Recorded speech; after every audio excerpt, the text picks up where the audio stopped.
estuvimos viendo en la clase anterior. Hermano Jorge, en síntesis, el discipulado. ¿Qué es lo que es el discipulado? El discipulado es una relación que se forma con otra persona.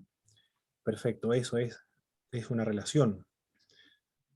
No es solamente celebrar en reuniones, sino es una relación entre el discipulador y el discípulo. No es únicamente llenar de doctrina, es compartir los principios del reino y vigilar también para que estos principios se cumplan. Hermano Mitchell, de la definición de discipulador. El que se esfuerza por poder, eh, que se esfuerza, esfuerza en seguir en poder seguir, poder proyectar a Jesús al discípulo. Perfecto, perfecto. Desarrollar la imagen de Jesucristo es un esfuerzo de nosotros de desarrollar la imagen de Cristo en nosotros. Esa es.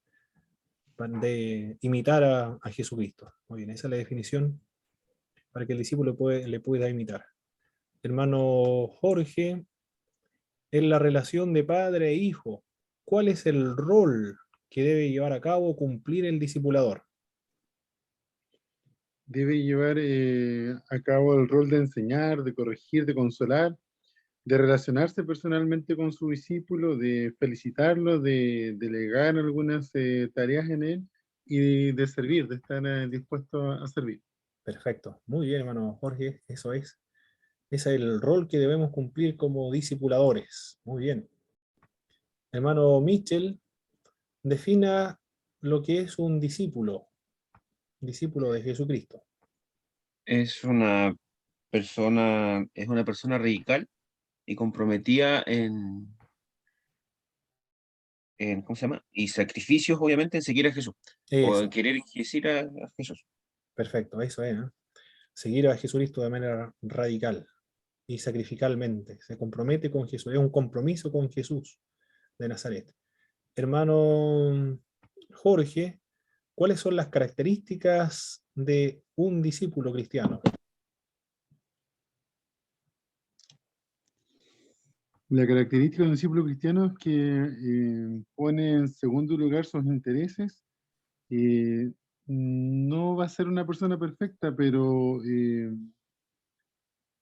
puede pecar, pero no va a vivir en el pecado.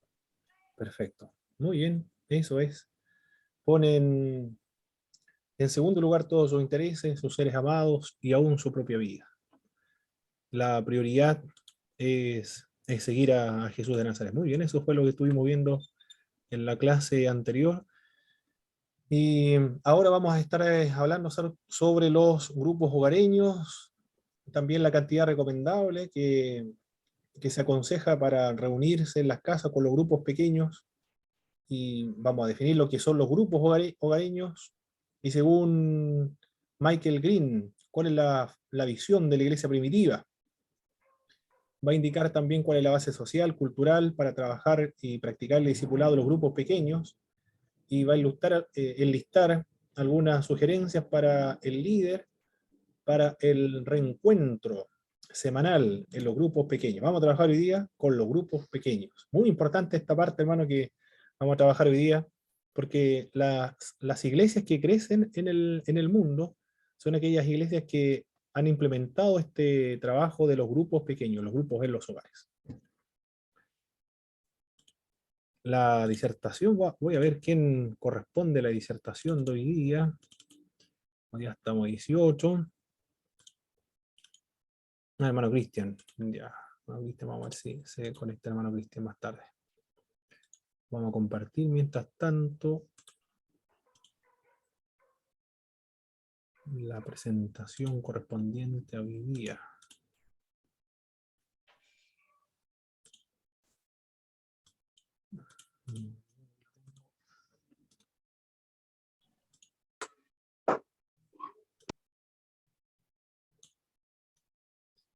Perfecto.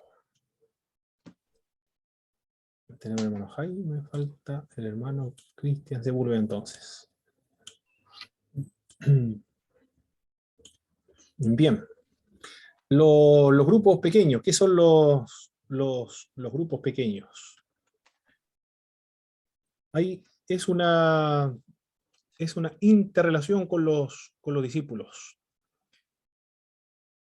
Y los grupos pequeños que son, bueno, primero, como hay una interrelación con los discípulos, se llevan a cabo algunas actividades.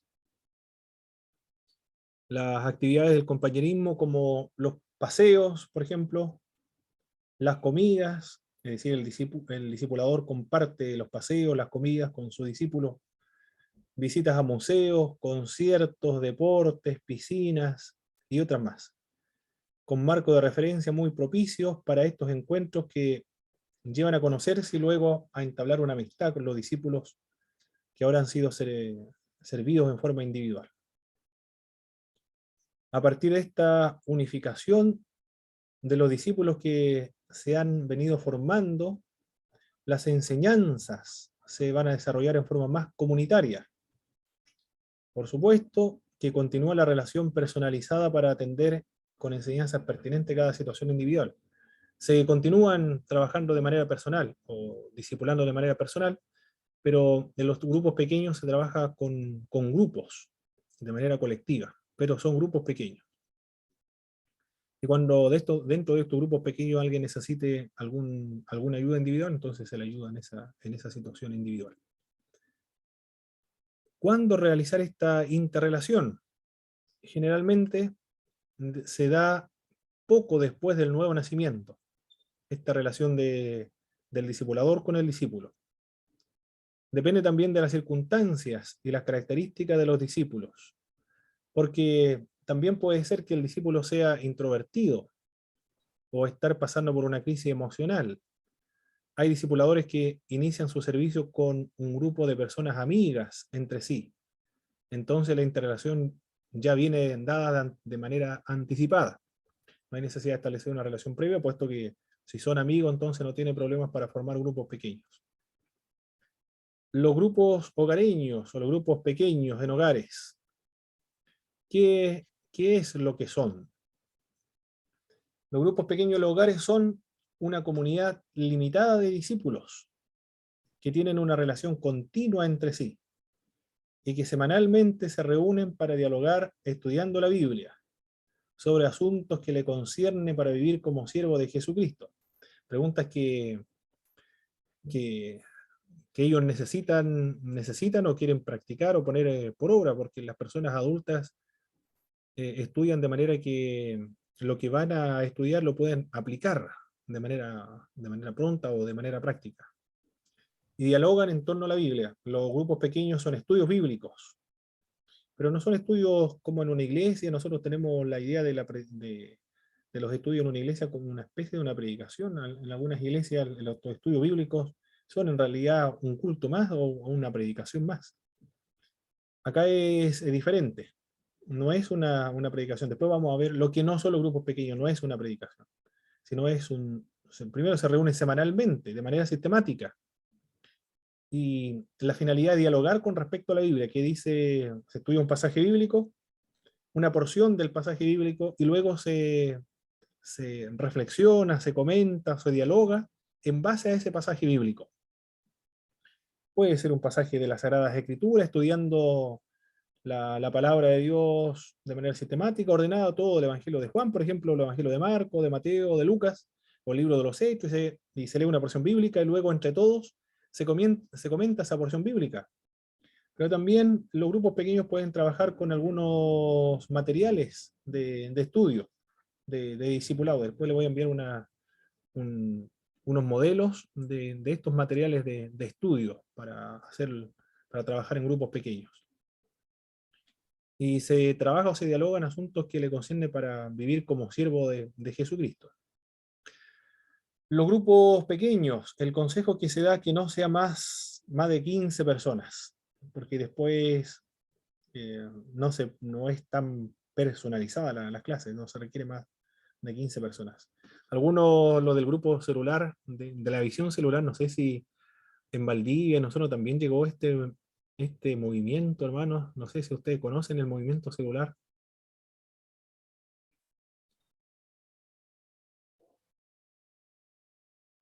Hermano Jaime no lo ha escuchado nunca. Hermano Michel, hermano Jorge.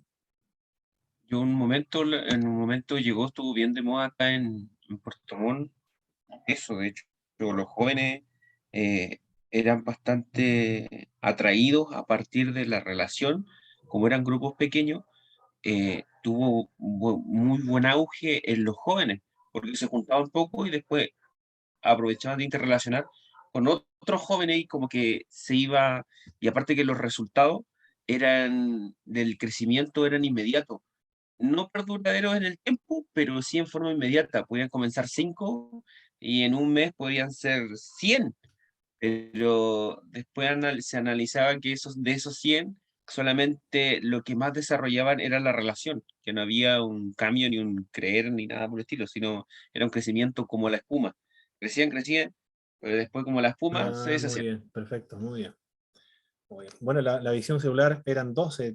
Una persona reunía a discípulos de 12 y después los preparaba a los 12 para que estos formaran a sus 12. Esa es la teoría de la visión celular. Era un medio místico esto, pero la, la idea es esa de reunirse en grupos pequeños. La reunión de los diferentes discípulos trae una necesidad, la de encontrarse periódicamente todos juntos. Esta necesidad es mayor cuando una pareja de discipuladores tiene 2 o 3 parejas para discipular. Una familia discipulando a varias familias. Hay temas comunes, matrimoniales, familiares que facilita la solución de problemas a la luz de la Biblia, estudiada entre varias personas o familias. Esto no solamente se practicó para discipular de los grupos pequeños de los hogares, para discipular, para desarrollar la imagen de Jesucristo en cada uno de los creyentes, o fortalecer la fe, o que se produzca la maduración cristiana, sino que también la Iglesia Católica lo implementó, pero se conoce como las comunidades de base, las comunidades eclesiales de base. Pero esas comunidades eclesiales de base no eran discipulados, sino más bien eran temas políticos. De ahí surge la teología de la liberación de las comunidades eclesiales de base. Pero también se reunían en los hogares, interpretaban estudiaban un texto bíblico, lo interpretaban, pero el catolicismo romano lo hacía con las comunidades eclesiales de base. Las preguntas que se le planteaban a la Biblia eran de naturaleza política. Acá de crecimiento espiritual y fortalecimiento de la fe. Esa es la diferencia. Se le conoce también con otros nombres a estos grupos pequeños o trabajo en los hogares. Se le conoce como células, grupos de edificación, grupos bíblicos, reuniones de discípulos, encuentros caseros, iglesias en las casas y otros apelativos. John Wesley a esto mismo, que estamos estudiando nosotros, le denominaba las clases. Y todavía persiste ese término, ¿eh? Las clases, en algunas partes en las iglesias metodistas pentecostal por lo menos, no sé si en la IEP y en las otras Sí, iglesias, la evangélica maneja harto eso. las La iglesia. clases, Sí, se llaman clases. en algunas se le denominan locales y a otras las clases, pero el concepto de las clases son grupos pequeños que se reúnen en las casas para estudiar la Sagrada Escritura, y surge ese término con John Wesley. Bueno, el nombre, porque la metodología es del Nuevo Testamento, del libro de los Hechos. Los primeros cristianos se reunían todos en casa, porque no tenían iglesias, templos por lo menos. Construcciones no lo tenían después de 300 años, cuando el cristianismo se oficializó como religión oficial del imperio. Entonces comenzaron a aparecer las basílicas y los templos. No mayores de 15 personas, de lo contrario corre el riesgo de masificar y no dar la formación personal, que es un gran objetivo del discipulado, formar a las personas. Esto lo dice Vieira, según la experiencia que ha tenido en este servicio cristiano. Vicente Vieira, que escribió un libro acerca de evangelismo y discipulado. Bien, grupos pequeños. Puede ser de 2 personas hasta 15, no es que sean 15, sino que habría entre 2 hasta 15 personas. ¿Qué no son los grupos pequeños? Los grupos pequeños no son reuniones dominicales. Eso es lo que no son reuniones dominicales, tipo escuela dominical o estudios bíblicos, con una liturgia y con predicación. Eso equivale a un culto. Tampoco son reuniones de oración, porque tiene otra finalidad las reuniones de oración, o de adoración, en las que se toma tiempo alabando y cantando al Señor. Eso es un culto. Tampoco se trata de reuniones religiosas formales en que todos calladamente sean receptivos, y uno o dos dirijan la reunión. Algunos son oyentes y los otros dirigen la reunión. Tampoco es aquello. Los grupos pequeños tienen la cordialidad, la familiaridad, la espontaneidad y la participación de todos. Esto es lo importante en los grupos pequeños. Son cordiales, es familiar, son espontáneos y todos participan en estas reuniones en las casas.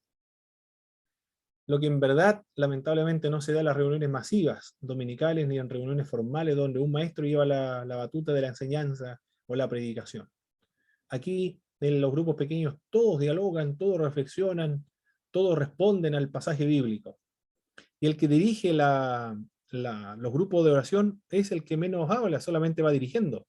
Pero los que reflexionan, los que responden las preguntas en base al pasaje bíblico, son los grupos, las personas que están reunidas. Ahí tenemos alguna imagen, por ejemplo, de lo que se realiza en varios países de América Latina, pero en otros países también, en Corea del Norte también, o Corea del Sur, perdón, también se realiza.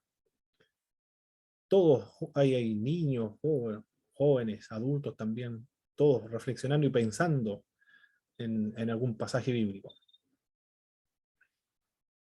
Los grupos pequeños no es para tener de visita en visita predicadores o maestros, quienes pueden ser hombres de Dios, pero desconocen la realidad profunda de los miembros del grupo. Tiene que ser una persona que conozca las necesidades del grupo pequeño, no son una serie de conferencias que dan los maestros o dan los predicadores. En los grupos pequeños se da la oportunidad, en un ambiente distendido y de confianza, de formular preguntas. Toda la persona, si hay alguna pregunta, lo plantea inmediatamente. Lo que no se puede dar en un culto, en una predicación, por ejemplo. No existe esa posibilidad de hacer preguntas. En cambio, acá los grupos pequeños sí, todos dialogan, todos intervienen. Todos formulan preguntas, inquietudes, los puntos de vista también de algún pasaje bíblico que se está estudiando. Es decir, con la palabra como centro que ilumina y da principios rectores. Las situaciones personales tienen respuesta. De ese modo, el ritualismo queda para otro lugar, para el culto. Pero acá se está estudiando la palabra. El centro de las reuniones es la palabra de Dios. En torno a ella se lee el pasaje bíblico, luego a ese pasaje bíblico se le da una observación, luego de la observación se trata de interpretar ese pasaje bíblico, el grupo completo trata de interpretar ese pasaje bíblico tratando de indicar qué es lo que significa ese pasaje bíblico, qué quiere decir ese pasaje bíblico, después de hacer la observación. Y finalmente, en los estudios bíblicos, en los grupos pequeños, se realiza la aplicación de ese pasaje bíblico. ¿Qué quiere decir la palabra de Dios a mi vida personal y en el contexto en el cual nosotros nos encontramos? De eso se trata, o en eso consiste los grupos pequeños en las casas. En torno a la palabra de Dios se observa, se interpreta y luego se aplica. Y los que realizan esa acción de observación, de interpretación y de aplicación son todos los que integran los grupos pequeños. Y el que dirige la reunión es el que menos interviene, el menos que habla. Porque los otros son los que están llevando a cabo el estudio de la Sagrada Escritura. Porque se aprende más cuando uno mismo buscó la respuesta a una interrogante. Es el principio que se da acá. Hay base bíblica para llevar a cabo los grupos pequeños o el discipulado en las casas. La iglesia primitiva se reunía en las casas porque En 300 años la iglesia cristiana no tuvo templo.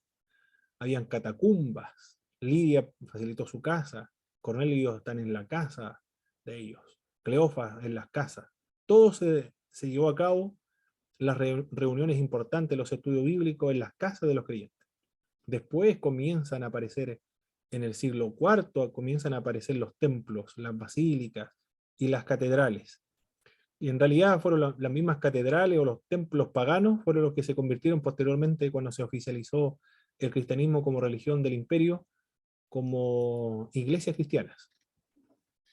Michael Green, un importante escritor de evangelismo, disertó en el Congreso Internacional de Evangelización Mundial en Lausana. Ya hemos hablado acerca de este congreso, este movimiento de Lausana, en el año 1974, sobre los métodos y estrategias en la evangelización de la iglesia primitiva. Y él escribió un libro, y lo mismo que él disertó en esa conferencia, en esa época, 1974, es lo que se encuentra registrado en ese libro de Michael Green. Muy importante ese autor para la evangelización mundial. ¿Qué dijo Michael Green? Dijo que en la iglesia primitiva la visión fue ir donde está la gente, ir donde se encuentran las personas, y hacerlas o convertirlas en discípulos de Jesucristo. Eso es lo que hacía la iglesia primitiva. Observe la diferencia, o no sé si ha notado la diferencia, cómo se evangeliza hoy. La iglesia primitiva, la gente iba donde estaba la gente, y los hacía discípulos de Jesucristo. En la iglesia primitiva estamos hablando del siglo I, la iglesia apostólica. Pero ahora, ¿cuál es la estrategia que utilizamos nosotros los cristianos evangélicos en América Latina, por su misma experiencia cuando usted se convirtió? ¿Cuál fue la invitación que le hicieron? ¿O cómo se llevó a cabo la evangelización hacia usted? Asistiendo al templo. Esa era, una invitación al templo. Claro que sí. Esa es lo que ocurre a nosotros. A mí me dijeron que acompañara a mi amigo que me evangelizó al culto, al templo. De ahí aceptar a Jesucristo como mi Señor y Salvador personal. En la iglesia primitiva era diferente, porque no había templo primero. Esa es la primera razón. Iba donde la gente estaba y allí lo hacía discípulo. En el trabajo, en las casas, donde se encontraba la gente, ahí lo iban a hacer discípulo de Cristo. Hoy consiste en invitarle a la iglesia. Pero cuando decimos iglesia, ¿cuál es la idea que se nos viene a la mente, hermanos, cuando hablamos acerca de iglesia? Vamos a la iglesia. ¿Qué es lo primero que entiende la gente común y corriente? El término iglesia.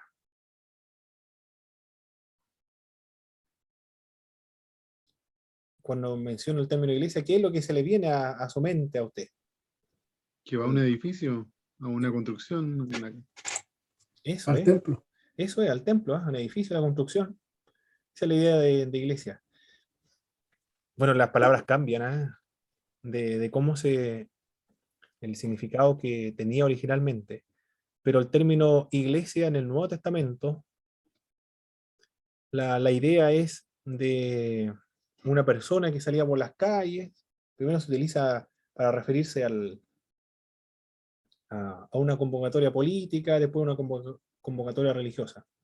Alguien que salía por las calles llamando a la gente, convocándoles para que salieran de sus casas y se reunieran en torno a un discurso político, a un mitin, por ejemplo. Después se utiliza en términos religiosos. Pero la idea de la iglesia es de una asamblea, un grupo de personas que es llamada a salir fuera y que es convocada para reunirse en torno a Jesucristo. Esa es la idea, la definición o el concepto bíblico del Nuevo Testamento de lo que es una iglesia. Por eso lo de las asambleas de Dios dice, nosotros somos más bíblicos en cuanto al nombre de la denominación, asamblea de Dios. Porque eso es una asamblea o un grupo de personas que es llamada a salir fuera para reunirse en torno a Jesucristo. La persona que lo convoca a salir fuera es Jesús. y se reúnen en torno a la persona de Jesucristo. Esa es la idea de una iglesia cristiana en la Biblia. No debemos olvidar esa idea. Eso es una iglesia. Y por eso algunas personas, para consolidar y fortalecer la idea de una iglesia, cuando dice vamos a ir al templo, es decir, a la construcción del edificio, le denominan el templo, para que no se relacione ese edificio o donde se reúnen los creyentes como iglesia, para que no se pierda el significado, la definición correcta de iglesia. Otros autores mencionan que las casas en la iglesia primitiva servían como iglesia local.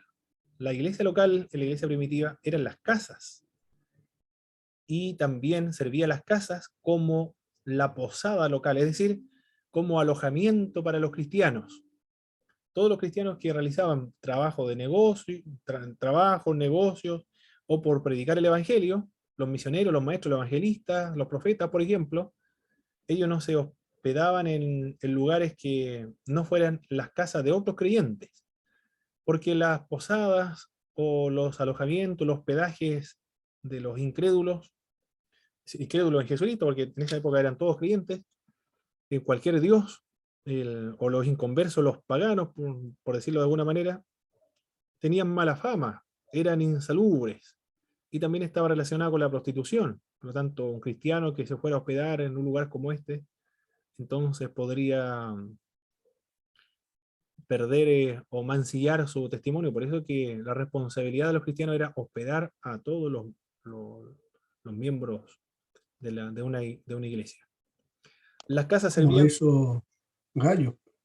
también así, exactamente, así es. Las casas servían como iglesias en aquel tiempo, donde no habían edificios para ese efecto, y la práctica de la hospitalidad entre los creyentes era común. John Wesley a eso mismo le denominó las clases, a los grupos que se reunían en las casas para llevar a cabo el discipulado. Actualmente la imaginación ha sido fructífera en el objetivo que cumplen los grupos pequeños.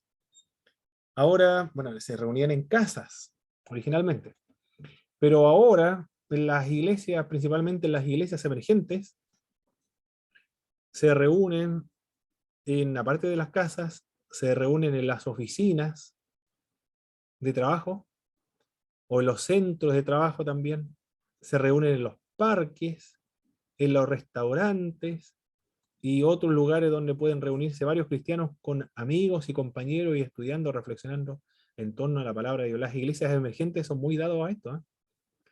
De salir a los parques, a los restaurantes, a los bares, o en el trabajo también, de camping, a estudiar la palabra de Dios.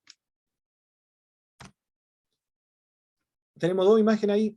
Una es Eduardo Cañas y Fulvia Rodríguez de Cañas. Ellos son de las Asambleas de Dios. Eduardo Cañas fue el superintendente de las Asambleas de Dios en Bogotá, Colombia, y Fulvia Rodríguez, la esposa, es pastora. Ellos son de la Asamblea de Dios. Hay un cambio ahí en la Asamblea de Dios en Colombia. Algunos son más inclinados al neopentecostalismo y otros son más clásicos, porque también a Eduardo Cañas se le denomina como apóstol y él no lo rechaza, y a Fulvio Rodríguez la identifican algunos como profeta y tampoco ella la rechaza, aunque son miembros de las Asambleas de Dios. Hay un problema de la Asamblea de Dios en Colombia con las otras Asambleas de Dios en Chile. Por ejemplo, Jaime Masures, el que escribió un libro, El Movimiento Apostólico Profético, él habla acerca de este movimiento y lo condena como algo, un movimiento no bíblico, el título de apóstol. Y lo escribió en una revista de las Asambleas de Dios en Colombia, y se produjo ahí un conflicto entre ellos. Jaime Masura es misionero pero radicado en Chile, nacionalizado en Chile también, nació en Chile también, pero es descendiente de un misionero de Estados Unidos. Y yo fui a la iglesia de ellos, nos invitaron cuando fui a ISUM, Instituto de Superación Ministerial de las Asambleas de Dios en Bogotá. Ellos trabajan con grupos pequeños. Los conocí personalmente, ellos nos comentaron, nos hablaron en qué consiste este trabajo de los grupos pequeños. Eduardo Cañas fue a conversar con Paul Yonguichó, la imagen del lado derecho, para implementar lo mismo en Colombia, de los principios del igle crecimiento, porque Eduardo Cañas quería que la iglesia experimentara un crecimiento numérico. Por lo tanto, comenzó a implementar lo mismo que aprendió de Paul Yonguichó allá en Corea del Sur. Claro que hizo algunas modificaciones porque lo contextualizó a la cultura colombiana y con un éxito extraordinario. Allá amanece a las 5:30, todo el año igual, y oscurece a las 6 de la tarde, y todo el año igual, siempre igual.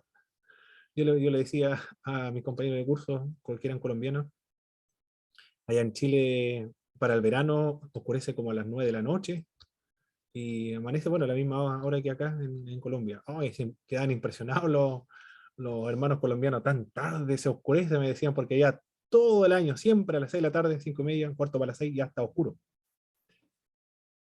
Y a las 6 de la mañana comienza el primer culto de Eduardo Caña en una de sus iglesias, a las 6 de la mañana. Termina a las 8. Después a las 8 comienza otro culto, termina a las 10. Después de las 10 comienza otro culto, termina a las 12. Después de las 12 comienza otro culto, termina a las 2 de la tarde. Así están. 5 cultos tiene Eduardo Caña en esa iglesia. Nosotros fuimos a la primera iglesia, al primer culto de él. Llena la iglesia. Estaba pero atiborrada de hermanos. 1500, a ver, ¿cuánto eran? No, eran 2000, se me olvidó, 2000 miembros. Sí, eran 2000 miembros, 2000, o 2500 o 2000 miembros, eran por cada culto. Eran cualquier cantidad de hermanos. Y si empezaba a las 6 de la tarde, a las 6 de la mañana, y faltaba unos 20 minutos, media hora para que concluyera, ya en esa media hora habían unas tremendas filas para entrar el otro grupo de personas al segundo culto. Así estaban todo el día, cuadra y cuadra, esperando a las personas entrar para los cultos. Y después fuimos a la iglesia de Fulvia Rodríguez de Cañas, porque dimos un tour en ese día, un día domingo en la mañana estuvimos en una iglesia, después fuimos a otra, así estuvimos todo el día, la mañana y después la tarde. 1500 miembros en otra iglesia, de Fulvia Rodríguez. Después Eduardo Cañas se fue a otra iglesia en otra parte, en Bogotá, todo esto en Bogotá. Y después de la tarde fuimos a otra iglesia de Fulvio Rodríguez, 1500 miembros más, pero ahí, en esa iglesia era un mall, compraron un mall, con patio comida, estacionamientos gigantes, como comprar el mall, a ver, ¿cómo le podría indicar? El mall allá de que está la salida norte de Temuco, el antiguo mall, no recuerdo cómo se llamaba ese mall, pero un mall completo, extraordinario. ¿Cómo la plata que invertían? ¿Cómo, ¿Cómo hacen ellos para crecer tanto? Estuvieron explicando que se comienzan a implementar este sistema de crecimiento, algunos que no están de acuerdo se van a ir. Pero se comenzaron a trabajar con los que se quedaron y se comprometieron con la visión de que la iglesia creciera. Y luego, el pastor Eduardo Cañas, el día martes, predica un sermón y lo da escrito, su sermón. Todos ellos han estudiado en el Instituto Bíblico, Seminario Teológico, Eduardo Cañas tiene un doctorado, implementó toda esta estrategia que él aprendió en varias partes, y luego se lo imparte a los pastores de la iglesia, Manantial de Vida se llama la iglesia, de Villa Eterna. Y estos sermones, los pastores lo dan los días sábados en las casas de todos los miembros de la congregación. Y la cantidad de pastores que ellos tienen son 200 pastores asociados a la iglesia de Manantial de Vida. 200 pastores, imagínense la predicación del martes a 200 pastores. Estos 200 pastores el día sábado se distribuyen por todo Bogotá, en todas las casas de los miembros de la iglesia. Y van algunos, va un predicador, una persona que trabaja con niños y otros son músicos. Van como 5 personas a trabajar a las casas de las personas.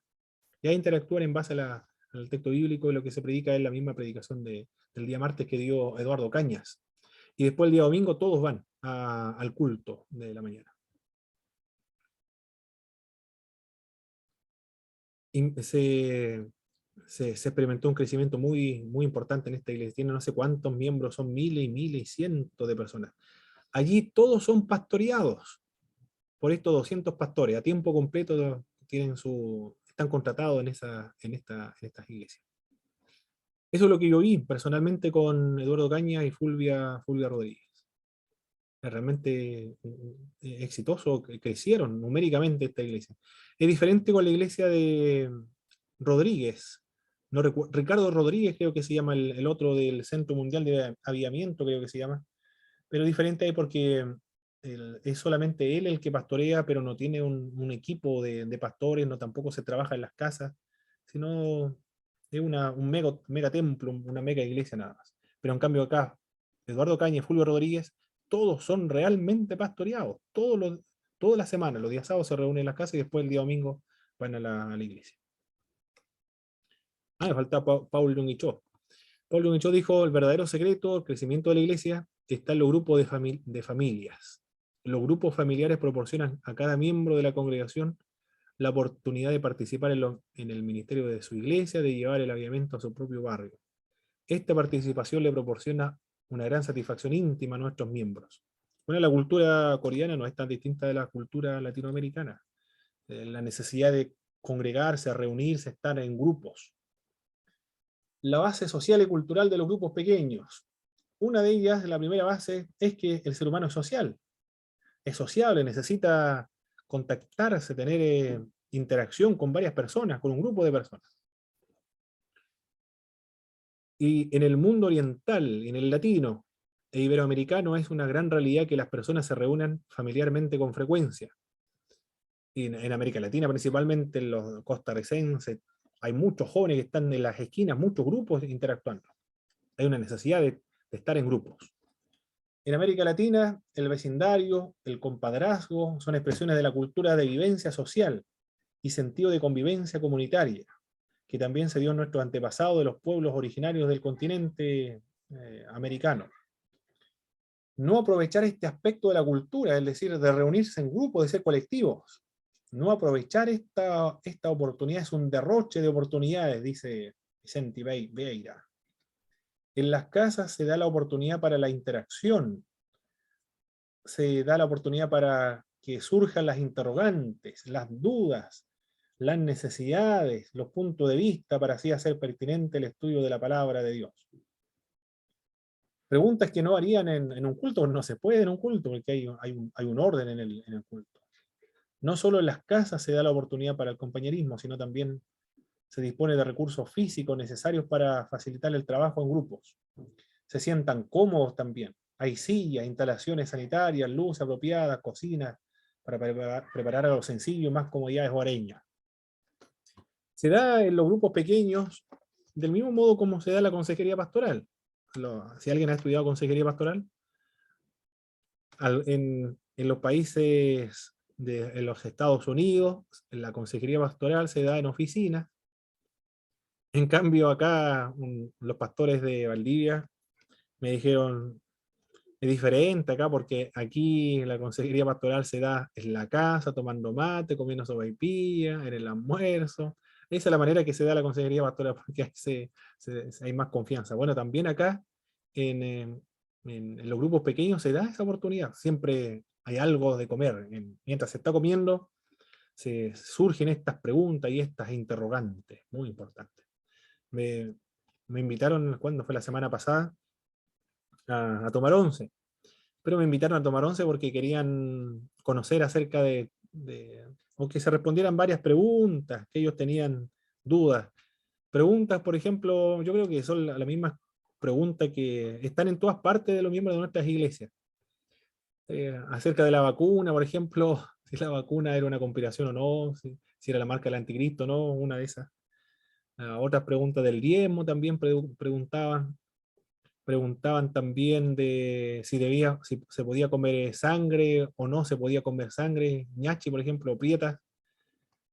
También me preguntaron acerca de, ¿qué más me preguntaron? Las otras preguntas de la iglesia, si la iglesia va a pasar por la gran tribulación o no va a pasar por la gran tribulación. Esas son algunas preguntas que me plantearon los hermanos. Tenía muchas más preguntas, pero como no lo anotaron, me dijeron, después se le olvidaron algunas. Pero hoy tuvimos harto rato conversando. Nos invitaron juntamente con mi esposa para, para aclarar esa duda relacionada con el pasaje bíblico. Pero los grupos pequeños del mismo modo. El estudio de la Biblia surge las preguntas, las interrogantes y se da luego la posibilidad de la interacción con un mate o comiendo algo dulce, queque, en fin. Los grupos hogareños dan un crecimiento numérico y de calidad en la iglesia. El crecimiento cuantitativo se da naturalmente cuando los creyentes ejercen su ministerio sacerdotal, es decir, todos ejercen los dones que cada uno tiene. Y el crecimiento cualitativo se da dando atención personalizada, reunirse semanalmente que no abarque muchos miembros. Al vivir en verdad como discípulos radicalmente comprometidos con Jesucristo y que están en la misión, estén donde estén y hagan lo que hagan, muchos llegan al encuentro con Jesucristo.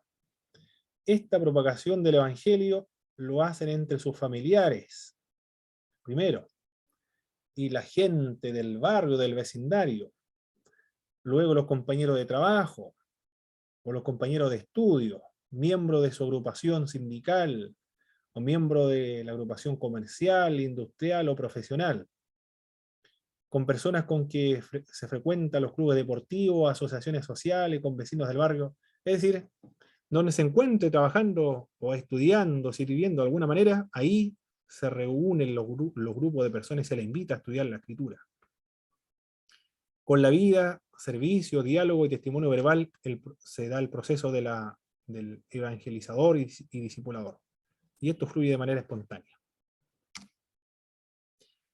Todo grupo hogareño está bajo el servicio y la supervisión de la congregación a la que pertenece el líder.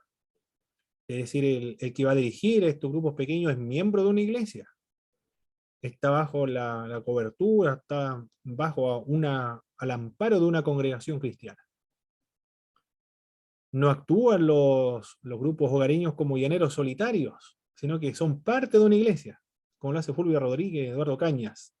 Los días sábados se reúnen en las casas y los días domingos todos van al templo.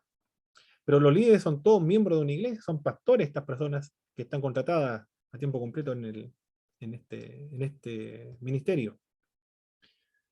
Los grupos hogareños no son llaneros solitarios corriendo el riesgo de producirse desviaciones doctrinales o también desviaciones de conducta. En ese sentido, si no se es parte de una iglesia, se corre el riesgo de ser una secta. O efectivamente es una secta porque es un grupo muy reducido, muy minoritario. El líder del grupo tiene también su discipulador. Es decir, hay un líder, pero también ese líder, hay otra persona que lo está discipulando. Así que el desarrollo de los grupos está atendido y supervisado por la congregación. ¿Cómo desarrollar el encuentro semanal del grupo hogareño? Un ejemplo de un encuentro semanal se puede dividir en tres partes. La primera parte, esto dura más o menos 1 hora. Más allá no puede demorar más, 1 hora. Nada. Eso es lo que se recomienda. Las reuniones, los hogares, 1 hora, nada más. Se puede dar más, por ejemplo, si después se le invita a tomar 11. Yo he practicado esto de los grupos pequeños. Trabajé hacia la meta 1, hacia la meta 2, el Evangelio de Juan, también con unas personas que recién se convirtieron en el Evangelio. ¿Cómo lo hacíamos? Ahí cantábamos un coro, después estudiamos la palabra de Dios, después habían algunas preguntas de acuerdo al texto, se respondía a esa pregunta, habían preguntas personales también en base a ese texto bíblico, y cómo se podía aplicar ese texto bíblico a mi vida personal.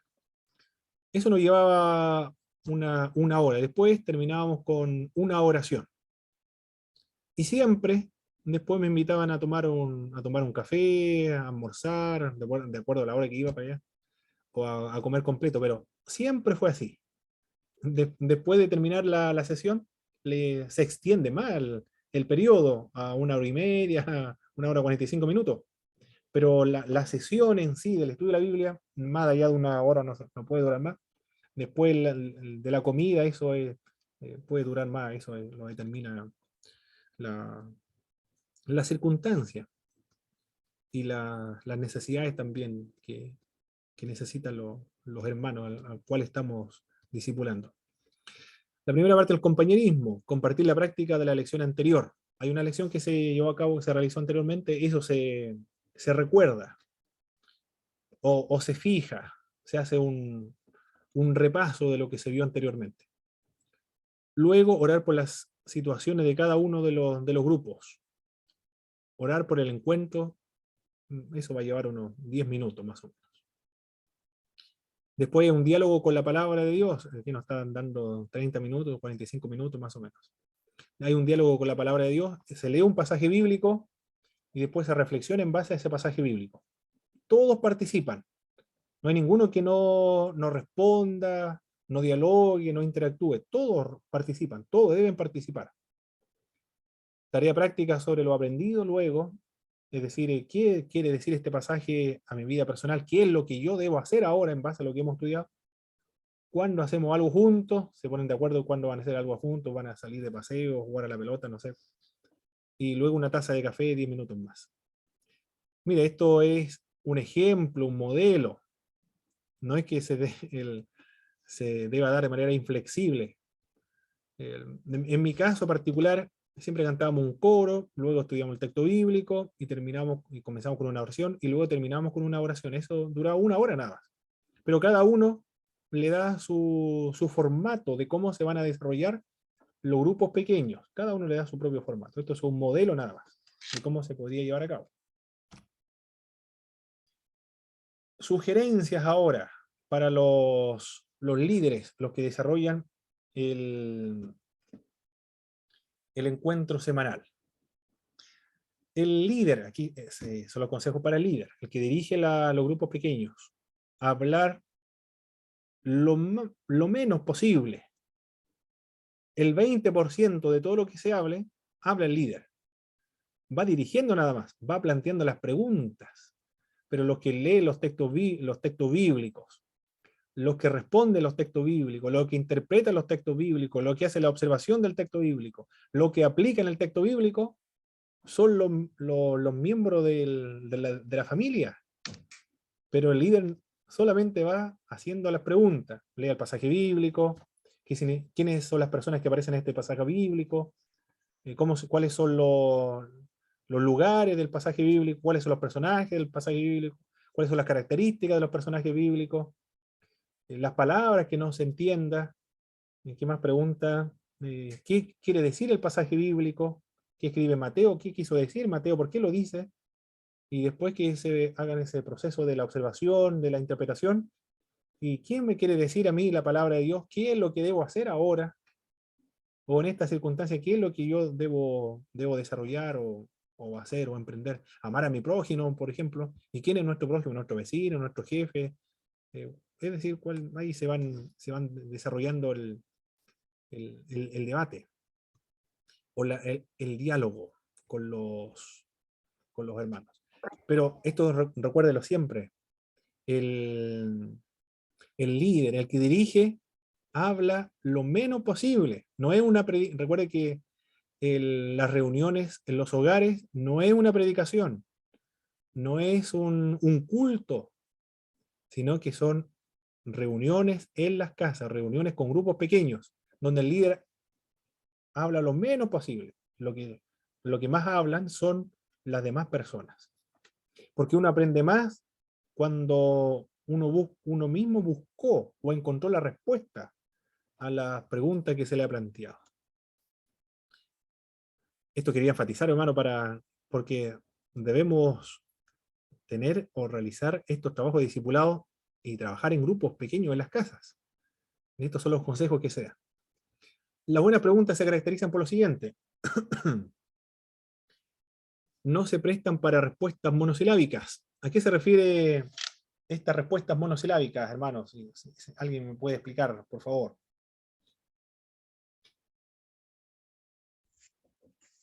Que no sean preguntas en las que se responda con un sí o con un no. Perfecto. La idea es generar el diálogo, Así que es. sean preguntas de respuesta abierta. Perfecto. Esas son las preguntas que se deben plantear entonces. Preguntas de respuestas abiertas. No que se respondan con un sí o con un no, porque no se aprende nada de ese modo con un sí o con un no. Sino que tienen que ser preguntas con la finalidad de hacer reflexionar a los que están participando en esa reunión. Así es. Por lo mismo es necesario, digamos, para el discipulador que tenga, digamos, un previo conocimiento, estudio, preparación de cada lección para que pueda tener esas preguntas formuladas de alguna manera. Pero Así también es. siempre tiene que estar listo uno en oración, siempre porque el discípulo a veces nos sale con preguntas en las que realmente son preguntas profundas algunas, pero el desafío es muy bonito porque el Señor siempre da gracia. Perfecto, muy bien. Si nos plantean una pregunta que no sabemos, hermano Jorge, ¿qué vamos a hacer? Indicar que no tenemos la respuesta en el momento, pero que lo vamos a averiguar para en una próxima oportunidad poder responder. Claro que sí, pues sí. Amén. Si nos preguntan algo que no sabemos, no tenemos ni idea. No vamos a estar mintiendo ahí, o inventando improvisando una respuesta. Debemos ser sumamente honestos y humildes y decir, no sabemos. Nunca me habían preguntado esto, pero vamos a investigar. Vamos a preguntar a una persona que sepa, lo vamos a investigar y después vamos a traer la respuesta. Excelente, ¿eh? No hay que Amén. responder si no sabemos. No hay que responder si no sabemos. Voy a buscar algunos libros, hermanos, con los cuales yo he trabajado para hacer evangelismo y discipulado. Vuelvo enseguida.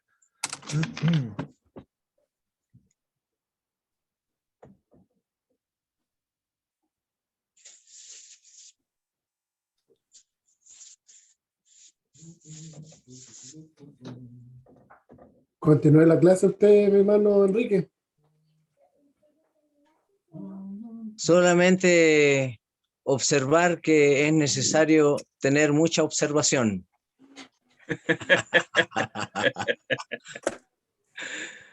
Interpretación. No, es muy bonito el discipulado.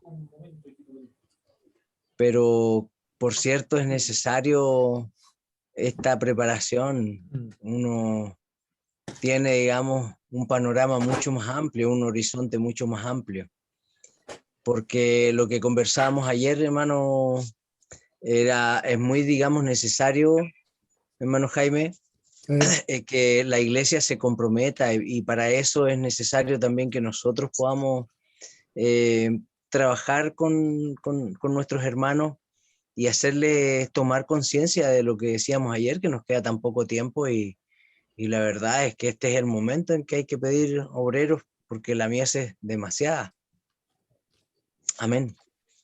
Así es. Perdone, hermano Pablo, que le tomamos la clase. No se preocupe. Adelante. Mire, aquí tengo algunos textos, con los cuales yo he trabajado en evangelismo y discipulado. 8 semanas la Biblia se llama este. Ese es de la iglesia, lo imprime la Alianza Cristiana. Exacto. Y ahí están los. Es muy bonito, muy lindo. Con esto he trabajado. Y esas son 8 semanas la Biblia. Y también he trabajado con esto. Verdades fundamentales. Son de discipulado. Hay dos textos, uno del alumno y el otro del maestro. Y estos textos. Ese, sí. Sí, hermano Henry. No, ese quién lo imprime, También de dónde la lo editorial encuentra. Alianza de la Dinamarca. Ah, también, ya está. Y esto trata diversos temas, por ejemplo, el regalo de la salvación, por qué medios no somos salvos, cómo ser salvos, para compartir juntos, después hay para responder en clase, ahí las personas van respondiendo, son varios cuestionarios Claro. y ahí van trabajando todos juntos. Y el maestro el que va dirigiendo la reunión, pero los que responden, los que leen, los que plantean las objeciones o inquietudes son los estudiantes. Estos son, Claro. son algunas lecciones de discipulado. También he trabajado con este texto, el de la Liga Bíblica, hacia la meta número 1. Tiene la finalidad de, bueno, esto es ya de evangelismo. El regalo de, se tratan temas, por ejemplo, el regalo de Dios, que es la salvación, Dios está contigo, la palabra en acción, poner en práctica la palabra de Dios, una nueva manera de pensar, principios para la vida, amar a otros para amar a Dios, son varios temas. Y las preguntas tienen la finalidad también de hacer reflexionar al maestro, o sea, los estudiantes. Y este otro texto hacia la meta número 2. Aquí compromete a la persona con la iglesia. Uno para evangelizar y la otra para comprometer a las personas con la iglesia. Todos los temas que trata acá, el propósito es que las personas se comprometen con la iglesia. Por lo tanto, tenemos abundante material, hermanos, para realizar el discipulado en nuestras iglesias. Tenemos que ir a una librería y ustedes pueden encontrar estos materiales. Si no lo encuentran, debe haber nuevos materiales ahora. Pero existen materiales para hacer evangelismo y discipulado. La Liga Bíblica, yo le voy a dar el contacto de la Liga Bíblica para que estos materiales lo manden a pedir. Si ustedes mandan a pedir una caja, sale mucho más barato. Y también para niños, con este estamos trabajando ahora con mi hijo, de historias bíblicas para niños. Me gusta mucho porque hay varias lecciones. Por ejemplo, el niño Jesús recibe regalos, hay un texto bíblico, hay un resumen del texto bíblico, después hay preguntas y el niño va respondiendo a las preguntas. Luego hay una oración, una oración muy pequeña. Por ejemplo, aquí dice: Jesús, gracias por ser mi rey de mi vida, ayúdame a obedecer en todo, porque así tú estarás contento, yo también. Gracias porque al final de mi vida iré al cielo a vivir contigo, con todos los que te obedecen. Amén. Por medio de estos textos de discipulado, discipulamos a nuestros hijos y le ayudamos a comprender la Biblia, a responder las preguntas de lo que hemos leído en la Biblia, y también le ayudamos a aprender a orar, de acuerdo al pasaje bíblico que hemos estudiado la Biblia. Me gusta mucho este librería. texto. Y otros, bueno, acá el Evangelio de Juan es este. Bien, tenemos material, hermanos, para trabajar. Por lo tanto, estas respuestas ya están hechas ya por medio de los materiales. ¿Para qué vamos a fabricar un material nuevo si hay abundante material para hacer evangelismo y discipulado en nuestras iglesias? Se formulan sencilla y concisamente también las preguntas, tienen varias respuestas posibles. La que hacen reflexionar es por qué, para qué, con qué finalidad, cuál es el propósito, en fin, son algunas preguntas que se le pueden plantear. Las preguntas se toman de las sugerencias en las 3 etapas del diálogo con la palabra de Dios. En la palabra de Dios, por ejemplo, si trabajamos con Hechos capítulo 8, verso 26 al 40 y tanto, 42 creo que, de Felipe el eunuco, se lee ese pasaje bíblico. Luego se le hace las preguntas a las personas que están en el grupo. ¿Cuántos personajes aparecen ahí? El ángel, dirá otro, también el Espíritu Santo, Felipe, el eunuco, son algunos los personajes que aparecen ahí. Después se le hace la otra pregunta. ¿Cuáles son las características de los personajes? Felipe es un diácono lleno del Espíritu Santo, lleno de fe, lleno de sabiduría, sabe escuchar la palabra, sabe acerca de Cristo, está convertido. También es una persona amable. ¿Qué más? Escucha la voz de Dios y escucha también a los hombres, escucha al eunuco. ¿Cuáles son las características del eunuco? Y ahí comienzan a plantearles preguntas de acuerdo a los personajes, las características de los personajes. ¿Sí, hermano Jaime? No, Felipe era obediente, porque obedeció a la voz de Dios. Obediente también. Y todos los hermanos del grupo van interactuando. Y esa es la parte de la observación. Después viene la interpretación. ¿Qué significa? ¿Qué quiere decir este pasaje bíblico? Y después la aplicación. ¿Qué es lo que nosotros debemos hacer? Lo mismo que hizo Felipe. Ser lleno del Espíritu Santo, ser lleno de fe, que más lleno de gracia, ser una persona obediente, ser una persona que sabe escuchar la voz del Espíritu Santo, una persona también que sabe escuchar a las personas, es decir, escuchó al eunuco, y dirige a otra persona a Jesucristo. Eso es lo que debemos hacer. De acuerdo a ese pasaje bíblico. Estas son las tres partes de un estudio bíblico. Observación primero, interpretación y después viene la aplicación. Eso le lleva en el estudio una hora más o menos. Hermano Henry, ¿iba a decir algo, no? ¿O hermano Felipe? Sí, iba a mencionar de que en internet encontré hace años atrás un discipulado que se llama Nueva Vida en Cristo. No sé si usted lo conoce. No, eso no. Vida abundante, sí. Ya, Nueva Vida en Cristo tiene 6 en realidad, 6 cuadernillos, y ellos a cada lección le llaman paso 1, paso 2, paso 3, así. Ah, perfecto, ya.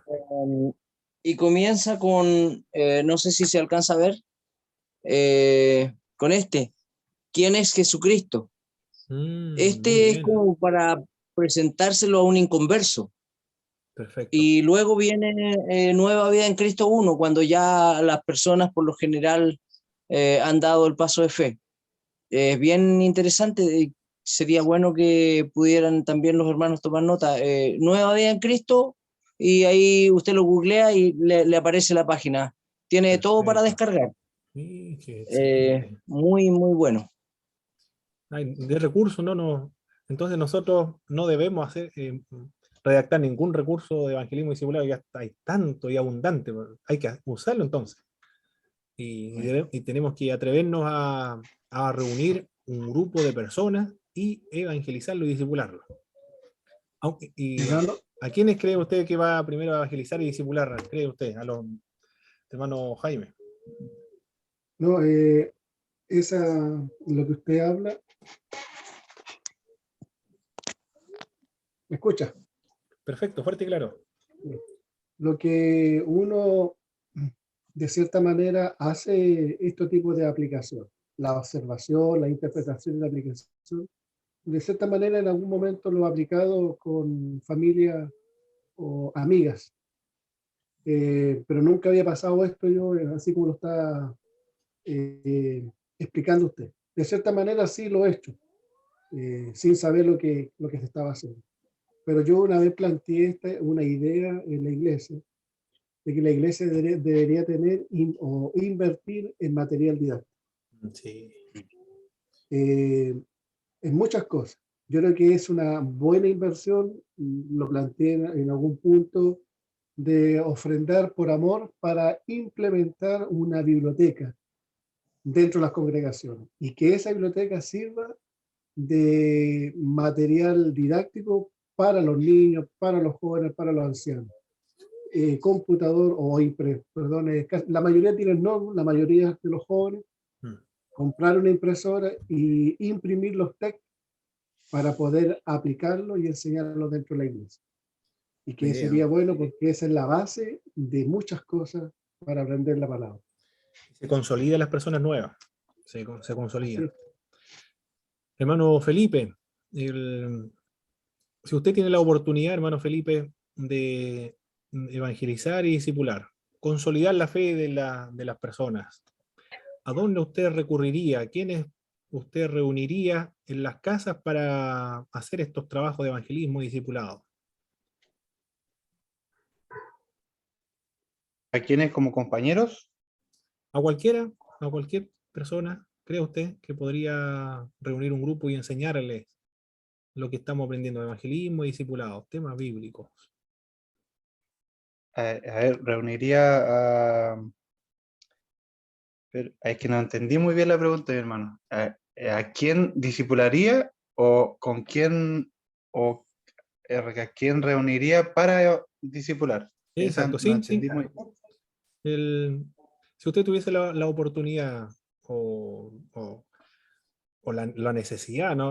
o la urgencia de aplicar e implementar lo que estamos aprendiendo acá, ¿a quiénes nosotros podríamos reunir o hacerle la invitación para ir a las casas y enseñarles las doctrinas fundamentales de la fe cristiana, evangelizarlo y discipularlo? a los jóvenes. A los jóvenes, ¿eh? Puede ser a los jóvenes, a los miembros nuevos de nuestras congregaciones también. Bueno, los jóvenes Sí. porque algunos están convertidos, otros no están convertidos, otros están en ese proceso. A los jóvenes puede ser, sí, y a los jóvenes muy bien. En la Y mayoría de las, por ejemplo, en las iglesias, mi hermano, pasa sí, que y está pasando mucho con respecto a lo que usted hablaba en la clase de ayer, que se están perdiendo generaciones por el hecho de que muchos nacen de la cuna del Evangelio, pero no retoman la fe de alguna manera porque no asumen el llamado ni tampoco corresponden al llamado. mm, Entonces muchos asumen como que esos mismos jóvenes van a seguir el camino del Evangelio y muchos de ellos ya se están descarriando o nunca fueron de los nuestros, se puede decir. claro, Entonces yo creo que es imperante evangelizar a esos niños, discipularlos, capacitarlos y desde pequeños y hay que hacer ese trabajo. perfecto, hermano Felipe. El Señor le ayude, hermano Felipe, y aplique lo que estamos aprendiendo acá con los jóvenes de la iglesia de Purranque. Claro que sí, Amén, mi con los hermano. jóvenes, con Sí, los sea. jóvenes. Porque en mi mente, esa misma pregunta, yo creo que podría hacer grupos pequeños con los miembros que recién están llegando al templo, ¿ah?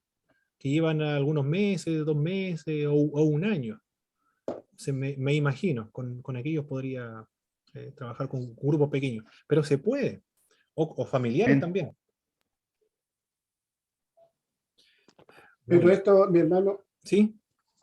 pero esto va, todo depende de la, bueno, usted sabe que todo depende de la cabeza. Todo va a depender del siervo de Dios, de la manera él como toma el evangelismo y el discipulado para poder gestionar, para poder trabajar dentro de la iglesia. Porque recordemos que también estamos bajo un sometimiento de un siervo de Dios, pero Correcto. si no está la voluntad, muy difícil que se pueda lograr objetivos, porque va a ser algo que como que se estaría trabajando fuera o sin la autorización de... Yes. Exacto. Muy bien. Sí, sí. Bueno, siempre hay una conversación previa con el pastor de la congregación. Esto es lo que estoy mencionando acá, son lo que menciona el libro de texto, ¿ah? Pero no sé si estaré. El autor dice lo siguiente: no es prudente pedir que determinada persona responda a la pregunta, es decir, darle la oportunidad que cualquiera responda de manera espontánea, pero no nombrarlo, por ejemplo, como yo lo hago acá, hermano Henry, hermano Jaime, hermano Jorge, hermano Felipe, porque el contexto es diferente. Aquí el contexto es una educación formal. Eh, pero en cambio acá en los grupos pequeños, según lo que dice Vicente Vieira, establece estos principios que en realidad se pueden encontrar en cualquier otro texto de, de evangelismo o discipulado, que siempre trata los mismos temas de encuentros en los hogares o grupos pequeños.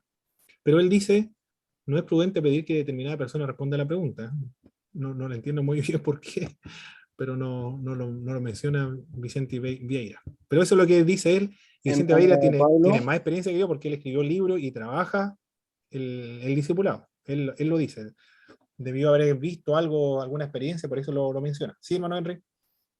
pienso que él lo sugiere porque de algún modo se procura no dar preeminencia a alguno, es decir, no tener alguno en particular del grupo que pueda aparecer como favorito, que pueda aparecer como el destacado del grupo. No obstante que Quizá. siempre hay alguno que se caracteriza por ser más rápido mentalmente, Como Pedro. pero dejar abierta la oportunidad para que todos tengan una participación. Yo Yo creo creo que otra cosa, quizá eso quiere decir a Vicente Vieira. Eso es lo que quiere decir, parece. Decirle siempre a yo una creo misma que persona. dice, Sí, hermano Michel.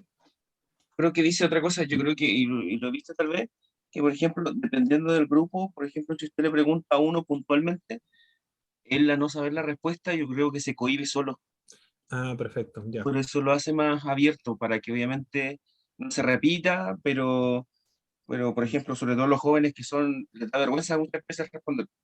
Mm, Realmente después uno hace un trabajo con él y le dice, oye, mira, podéis trabajar, pero no así en el grupo preguntarle directamente, porque tal vez no sabe la respuesta o no lo conoce, y se cohíbe y ¿Verdad? después dice no quiere Mm. volver, tal vez. Yo creo que Perfecto. por eso lo Sí, obliga. él lo ha visto, ¿ah? Vicente Veira trabaja el evangelismo y seguro sí escribió libros. El doctorado, parece, yo creo que lo hizo relacionado con el discipulado. El hombre sabe, por eso que dice este punto 4. Muy bien, hermano Michel. Creo que eso puede ser las razones. ¿Ah? Muy, muy persuasiva la respuesta. Muy razonable el Amén. punto 4, lo que él menciona. Dar la oportunidad para que todos participen también, ¿eh? No dejar que solamente uno participe, sino que todos participen en el diálogo con la palabra de Dios o en la discusión con la palabra de Dios. Limitarse al tema que se está tratando también, porque esto lo he visto, bueno, cuando se invita a las casas para hacer preguntas relacionadas a la Biblia, ahí las preguntas son, pero cualquier cantidad de preguntas que no están relacionadas a un tema central. Pero en cambio acá son grupos pequeños que se está reflexionando en base a un pasaje bíblico, y como estos textos trabajan temas bíblicos en particular, por ejemplo, el primero, el regalo de Dios. Por lo tanto, todo está relacionado con el regalo de Dios, el don de la salvación. No hay posibilidad entonces de desincentivar la oportunidad de hacer preguntas que no estén relacionadas con el tema. Se va a tocar en algún momento, pero en ese momento deben tratar o trabajar el tema en cuestión. Y si la curiosidad es desbordante, entonces después que termine la sesión puede hacer esa pregunta. Porque yo también tenía cuando era joven, a los 17 años, tenía cualquier cantidad de preguntas. Claro, no se podían responder todas tampoco. Por lo tanto, podría comprender a un joven, a una persona que quiera que todas sus interrogantes sean respondidas. Pero aquí dice limitarse al tema que se está trabajando. Recuerde que la meta no es dar tanta información para que esté ansioso en dar cumplidamente la lección tras lección.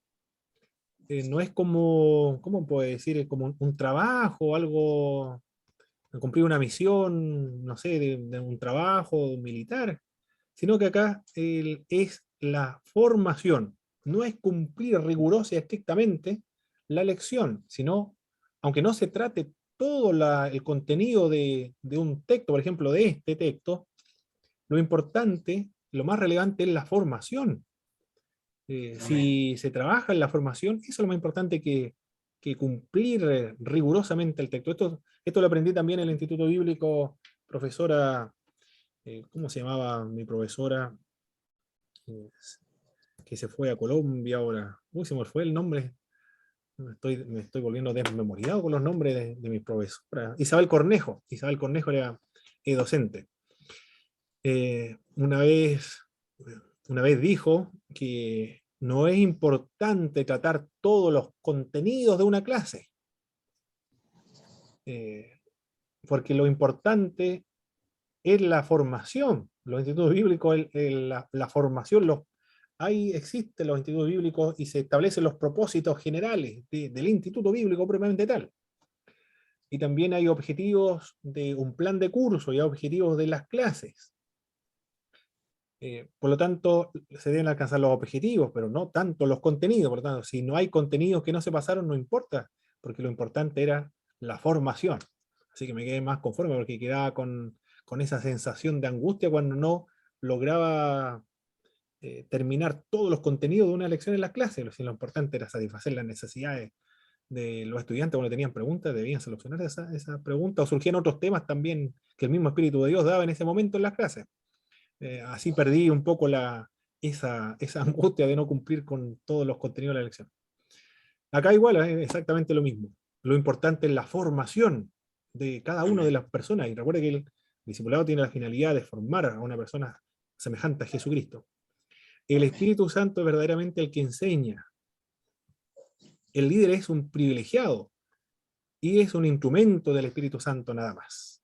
Esos son los consejos que da todos los textos de discipulado. Y también Vicente Vieira. Estoy muy agradecido con Vicente Vieira.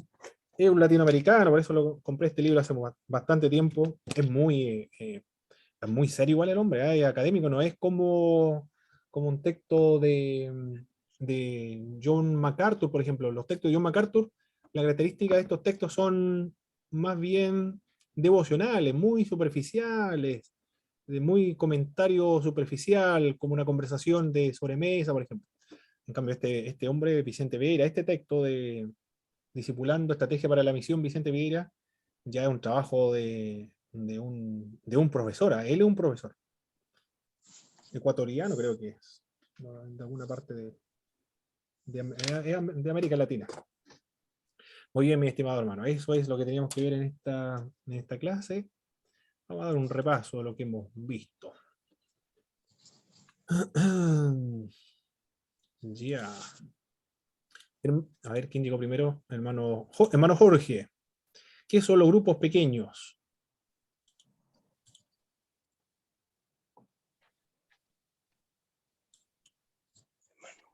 No podía prender el micrófono. Los grupos pequeños son comunidades limitadas que lo ideal es que no sean más de 15 personas. Perfecto. ¿Y se reúnen cada cuánto tiempo? Se reúnen semanalmente en los hogares Muy para bien. dialogar sobre temas de la Biblia. Excelente, ¿eh? Lo ideal que sea sistemático, puede ser cada 15 días también, bueno, recuerde que se debe ser flexible en esta idea, ¿no? Que toda semana y todos los días, viernes, se van a reunir. Puede ser flexible, hay que adaptarse a las circunstancias y la necesidad de las personas con las cuales se está trabajando, porque a veces tienen turno mañana, turno tarde, a veces trabajan todo el día y no pueden ese día, por eso que se debe ser flexible. Pero la idea es semanalmente, de manera sistemática, y que no sea más de 15 personas. Excelente, muchas gracias, hermano Jorge. ¿Quién llegó después? Hermano Michel. ¿Qué no son los grupos pequeños? No son como reuniones dominicales, como liturgias, predicaciones, no son tampoco de oración ni de adoración. Perfecto. No es eso, no es aquello. Son grupos pequeños, tiene otra forma de trabajar, otra dinámica de trabajo. Perfecto. Hermano Jaime, yo creo que llegó a esta parte, hermano Jaime. Según Michael Green, ¿cuál fue la visión de la iglesia primitiva? El que puso en el Parlamento de Lausana, con el Pacto de Lausana. Salir hacia las comunidades para Perfecto. evangelizar y discipular también. Salir de los templos. Esa es la verdadera palabra eclesia, apartarse y hacer discípulos para Cristo. Muy bien. Ir a donde se encuentra la gente y hacer los discípulos de Cristo. ¿Eh? En cambio ahora es una invitación a venir a A los nosotros, templos. a los templos. Diferente, ¿eh? Diferente lo que dice Michael Green. Perfecto. Hermano Henry, indique la base social y cultural para practicar el discipulado en grupos pequeños. ¿Cuál es la base social y cultural que permite la facilidad de trabajar en grupos pequeños en nuestro contexto? Los seres humanos, ¿cómo somos? Somos seres sociables, muy bien. Tiene el micrófono apagado, hermano Henry. Solo. Sí, tiene el micrófono apagado, hermano Henry. No está encendido. Bueno, Ahora pues sí. mi hermano, Ahora Que sí. somos seres por con una esencia, el ser necesidad humano de no- sociabilizar ¿Mm? y que también tenemos esa curiosidad de aprender, Y conocer en profundidad algún tema que no comprendemos. la característica también de los latinoamericanos. Nosotros somos de dar la mano, abrazos, de estar en un grupo de personas, estar comiendo un asado, tomando mate, comiendo sopaipilla pero yo, en sí, el parque, en alguna parte, de estar tirando la talla entre los miembros de la iglesia. Siempre hay yo uno creo que es que bueno para tirar la talla y se reúnen en ese grupo. Así somos nosotros. Por lo tanto, se da en nuestro contexto, en nuestra cultura y idiosincrasia, el trabajar en grupos pequeños. yo Amén. creo que el hombre en sí tiene la necesidad de asociarse con otra persona, de estar en comunión. La necesidad De- también, eso, perfecto. sí, porque ahí viene la ayuda mutua entre seres. Perfecto. Muy bien, muchas gracias. enlisten ahora todos los hermanos, faltó el hermano Felipe, pero aquí vamos todos. Hermano Felipe, algunos consejos de el líder que dirige los grupos pequeños. ¿Cuáles son algunas sugerencias? De lo que alcancé a escuchar, que no utilice frases monosílabas, que siempre pregunte preguntas más abiertas que generen más diálogo. Perfecto, muy bien. ¿Qué más? Hermano Michel, otra Hablar, sugerencia. hablar poco. Esa es la parte más importante. La parte más importante, hablar poco. El 20% solamente de lo que se hable, lo habla el líder. Hablar lo menos posible. Perfecto. Hermano Michel.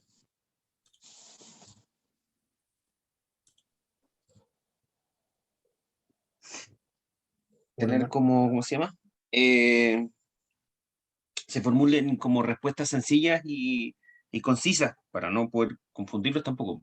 Excelente, muy bien. Hermano Henry, ¿qué más? ¿Otra sugerencia? Que las preguntas sean abiertas, que no tengan respuestas monosilábicas. Muy bien. Y que todos participen, ¿ah?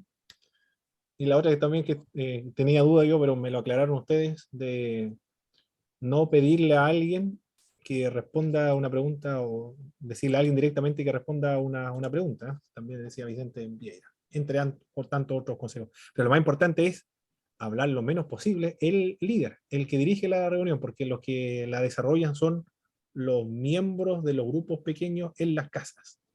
De una ayuda, Eh, hermanos, en trabajar en grupos pequeños y sería magnífico, ideal, y esa sería la mejor evaluación, porque igual se va a evaluar acá los informes de lectura, los exámenes, pero eso son formalidades que se lo lleva el viento finalmente, a menos que quieran continuar estudiando y para graduarse después. Pero la más importante, la evaluación que no se pueda, no lo podemos realizar, lo que estamos dando clases en el Instituto Bíblico, es cuando se apliquen. Es decir, ¿cómo podemos evaluar cuando usted junte un grupo de 5 o 10 personas y trabaje en la casa? Esa es la mejor evaluación, la más trascendental evaluación. Finalmente, ante el gran en el tribunal de Cristo, la mejor todavía. Pero sería Amén. magnífico, sería ideal que usted reúna grupos pequeños y aplique lo que hemos visto en esta clase, mis hermanos. Hermano Paulo, Sí, Manuel. aprovechando eso que usted menciona, lo hemos comprobado aquí hace unos pocos días atrás en la iglesia. Compartimos este deseo con algunos varones, pero también con algunos jóvenes, y sabe que los jóvenes tienen mucha hambre. Yo les participé solamente el paso 1 del discipulado que le mencioné recién, Nueva Vida en Cristo, y los muchachos andan ahora detrás mío preguntándome que cuándo nos vamos a reunir, que dónde nos vamos a reunir, que si acaso podemos invitar a más. Entonces, Gloria a Dios. realmente la enseñanza sistemática de la nueva vida en Cristo, valga la redundancia, es muy, muy necesaria y urgente en nuestros jóvenes. Ellos realmente están deseosos de poder absorber. Así es que yo animo también a mis hermanos en la clase para que no dejemos fuera a nuestra propia gente. Nuestra propia gente carece de un discipulado y de una enseñanza que les dé solidez, porque lamentablemente por esta carencia muchos jóvenes se alejan y porque no tienen un fundamento firme en la palabra. Así es que les animo para Amén. que hagamos esta tarea. Amén. Muchas gracias, hermano Henry. Tiene harto trabajo, hermano Michel, hermano Felipe, hermano Jorge, hermano Jaime, todos nosotros, ¿eh? Tenemos harto compromiso. Cuando estudiamos nos comprometemos más todavía. El Señor nos ayude. El Señor nos ayude. Hoy vamos a finalizar con una oración. Hermano Jaime, nos dirigen una oración, por favor, para concluir. Amén.